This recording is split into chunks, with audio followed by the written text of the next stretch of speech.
On September 14th, 2015, everyone in this room felt something we couldn't quite explain. No, it wasn't a cultural shift, but more precisely a shift in the very space we inhabit. We all stretched, each one of us no more than the diameter of an atom's nucleus, as a result of a billion-year-old wave roiling through the fabric of space-time. Now I know what you're thinking, less than the diameter of a nucleus? What's the big deal? While it may not have seemed like much at the time, in fact, we couldn't have possibly noticed it, this wave was the result of one of the most cataclysmic events in the cosmos. Two black holes, massive, concentrated points of gravitational force, caught in each other's field, whipped themselves into orbit, moving faster and faster gradually until finally they collide. An explosion so forceful it doubled the known energy in the universe, created waves large enough for us to measure here on Earth, and effectively ended a 100-year-long search for the elusive gravitational wave. It's not about how this discovery ends that intrigues me the most, but how one of the greatest discoveries of our century begins in 1915. See, it all started with this guy named Albert Einstein. Don't know if you've heard of him, but he was a typical scientist in every way. He was brilliant, wild, unrelenting, and passionately curious, but with none of the professionalism behind the persona. He didn't really follow the rules. He didn't work in a lab, learn science firsthand under one of the great minds of his time. He was a patent clerk. He was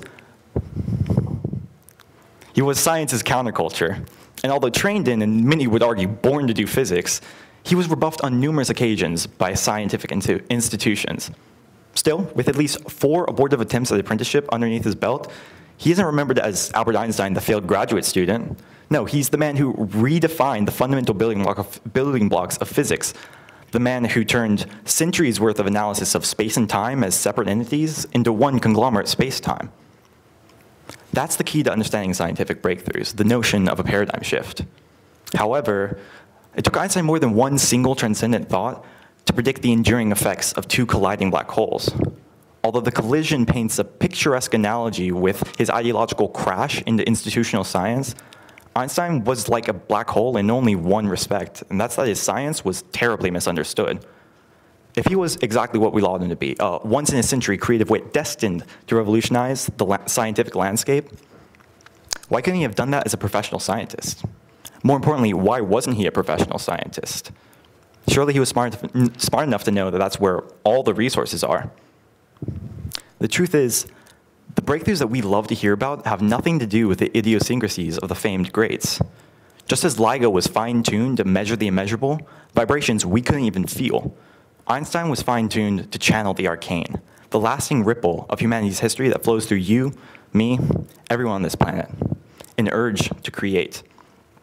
What makes Einstein's work so exceptionally important isn't that it was paradigm shifting, but that it showed us that the most creative ideas don't come from those with the most resources.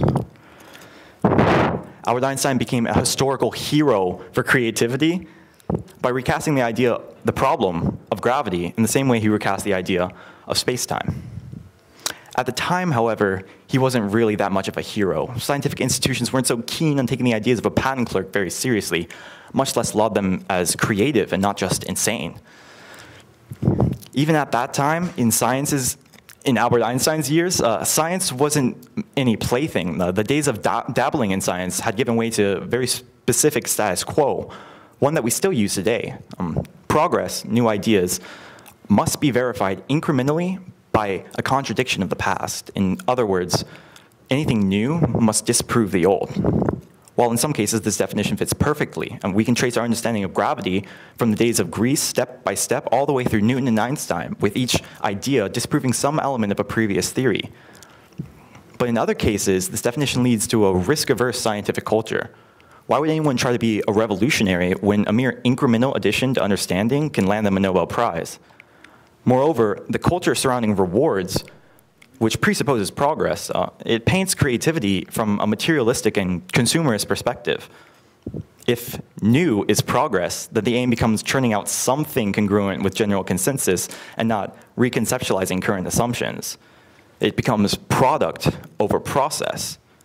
And this dilution is so ingrained in scientific culture that when Einstein joined Princeton as a researcher, it was thought he would be more effective, more creative even, if he was given double the salary. And that's not the only thing that Princeton gave Einstein. They also gave him an introduction to the reasons we use institutions in the first place, to regulate. Institutions define the product they're looking for from their members with clear-cut regulations. Institutional science must be practical, repeatable, and efficient. Otherwise, how are you going to get your funding? And you might be saying, well, that sounds like not too bad of an idea. Incentives, standards, regulations, they all ought to mean a more efficient process. And you're absolutely correct. That is what it means. But what it doesn't mean is more creativity. By streamlining the creative process and stretching every dollar, institutions only really inspire more production. Look at the film industry. Movies like Transformers 5 are less inspired than they are incumbent. If it's profitable to just create, then why would anyone ever be creative? And it's not just greedy corporations that do this. Even Einstein fell into this hole. It was only after he was undoubtedly mired in scientific institutions, only after he received a Nobel Prize, a comfortable professorship, and an invitation to lecture at any physics institution in the world, that he decided to try to retract his 1915 paper first positing the existence of gravitational waves, the same paper that was just proven 3 years ago.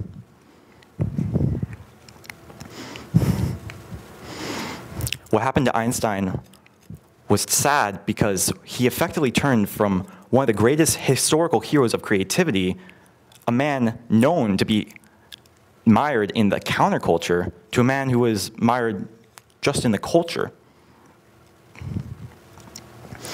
Now, what does this mean for us? Well, I like to take this perspective from Einstein's view. How do we stop ourselves from doing the same thing? If our institutional infrastructure can't even support Albert Einstein using a process mindset, then what good is it? Well, Albert Einstein's own words, he reflected on his life at the patent office as that worldly cloister where I hatched my most beautiful ideas. Well, I like that quote so much because it effectively summarizes the counterculture ideology. Einstein isn't just a different thinker. He's completely disinterested in institutional values. He's cloistered away into that ivory tower, the haven for counterculture minds of all kinds, from science to religion to art. And institutions didn't really like that. His long-term view of productivity, where he sacrificed 10 years of his professional life away from science, that didn't really jibe with their production-focused definition of creativity. People in the ivory tower, they don't create by inching a lawn, making incremental improvements to theory. They are inspired, they're spontaneous. So what do the institutions do? Well, they purport Einstein to be an exceptional specimen, a god among men. In fact, Princeton even gives him 10 grand a year just because they want him to be the most paid scientist alive. They want him to be objectively set apart from the rest of society. Well, why?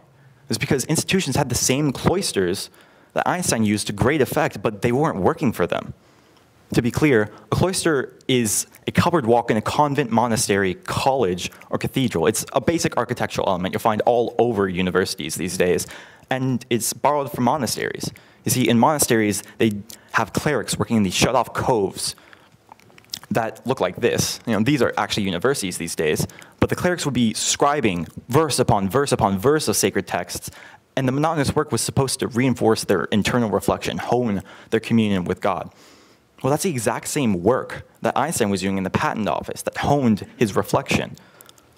By that logic, then, the institutions ought to be churning out Einstein like mad. They have these cloisters all over the place, but they aren't.